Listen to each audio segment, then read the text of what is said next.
If I'd start trading all over, this is exactly what I'd do. So I'd pick a US indices such as NASDAQ, SP 500, and I would come up to the 4-hour time frame. Now, I wouldn't just be looking at highs and lows and market structure. I would introduce volume profile. Now, volume profile basically marks out where most of the trading activity was. Now, the value area high, value area low are still areas to consider. However, when you're first starting to figure out volume, I would focus on the POC, point of control. For me, I have these marked out as these green areas. Now you can see, this is the current trading week POC. That is the previous week's POC. That's the week before that's POC, and that's the week before that's POC.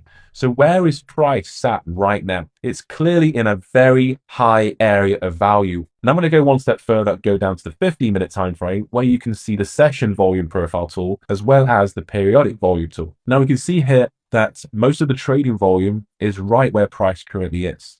So in order for us to have a bullish bias, we really want to see a breakout to the upside, a bounce back to this level, and then a continuation model to the upside.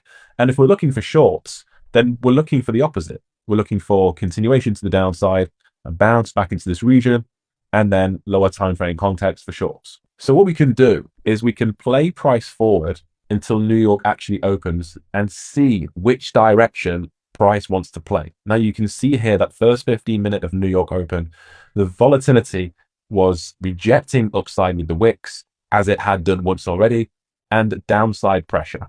So we've got some bearish context, and now we are trading below and rejecting today's POC and this week's POC.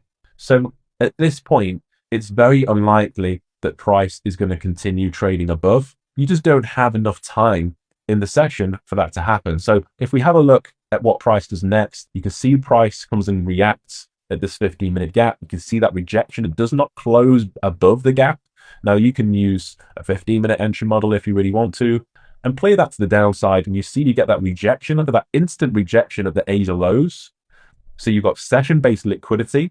Look at these volume profiles. There's very little, if any, volume below the previous Asia low, and there's certainly nothing until all the way down here at this previous unmitigated. So we can see we take a short, that plays out. We had short bias during early New York. And then again, if you're looking to trade back into this zone and take longs, well, this is the area that price is going to be drawn to because it's a magnet for price. That's where price will be attracted to because that's where most of the trading volume occurred. So save this video, play it a few more times. If you can't find the indicators, you need to make sure you've got the premium trade view plan. But I recommend having one because it plots everything for you, takes all the guesswork away. And like I said, if I had to start trading all over again 10, 11 years ago, I would be learning volume profile right now.